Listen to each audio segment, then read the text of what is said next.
Hello lovely people, how are you today? Welcome to YouTube Lo-Fi Week Day 5.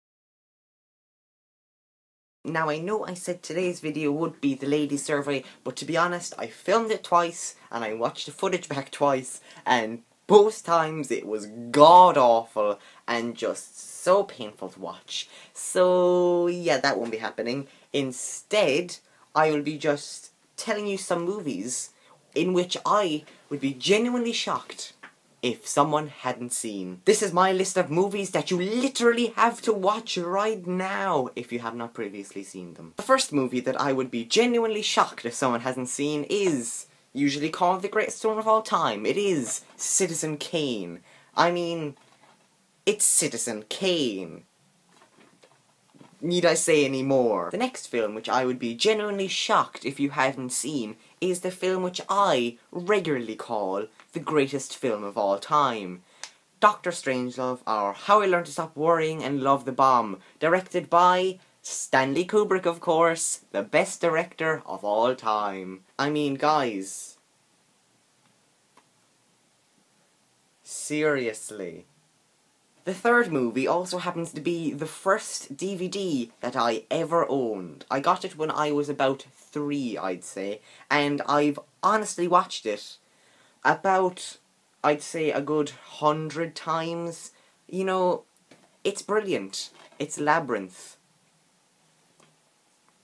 I think I may have tried to eat it when I was younger. Labyrinth. David Bowie, Sarah Connolly, Dance Magic Dance. Next movie is also one of my favourite movies of all time, and I have it here on Blu-ray. It is Tim Burton's The Nightmare Before Christmas. Oh my god, you can actually see.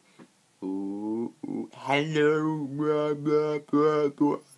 I just realised that this video is public. I'm so sorry. Nightmare Before Christmas. The next movie was very hard to pick because it's a Hitchcock. And most of you will know that Hitchcock is one of my favourite directors of all time. And this isn't my favourite Hitchcock film, but it is probably his most famous. Psycho.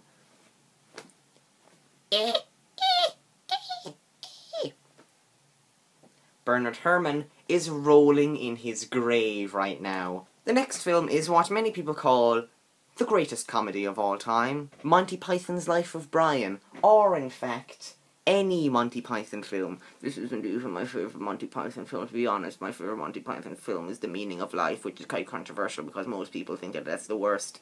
Who said that? The next film is something that I consider a modern classic, and I will argue with you on that point. Mean Girls. Now, most people pass this film off as a shitty chick flick that was made in the Lindsay Lohan era of shit films. But it's so much more than that. This is not anything. This is basically an unofficial SNL movie, if SNL movies were actually funny and not disgracefully painful to watch. Tina Fey, Amy Poehler, in fact the entire cast. Oh, I love this film so much, and I will just preach about this film until fetch happens. The last film that I would be genuinely shocked if someone hadn't seen. I don't actually own a separate copy of this, but I have it in my Humphrey Bogart DVD collection. It is, of course, Casablanca. I mean, Casablanca's Casablanca. It's up there with Citizen Kane. It's just one of those films that, you know, I mean, how haven't you seen them? I mean, oh. So there we have it. These are the films that I would be genuinely shocked if you haven't seen, because they're all fantastic and brilliant and just superlative in every way. And if you haven't seen any of these films, judging you so much. So, how many of these films have you seen, and how many haven't you seen? I'm actually genuinely interested to see, like, how many of you have seen Casablanca, for instance. I do personally know that lots and lots and lots of people lie about having watched Citizen Kane, which I actually don't get, because it's actually, you know, brilliant. I can see why people consider it the greatest movie of all time, because it's fucking fantastic. So yes, until tomorrow, lovely people, bye!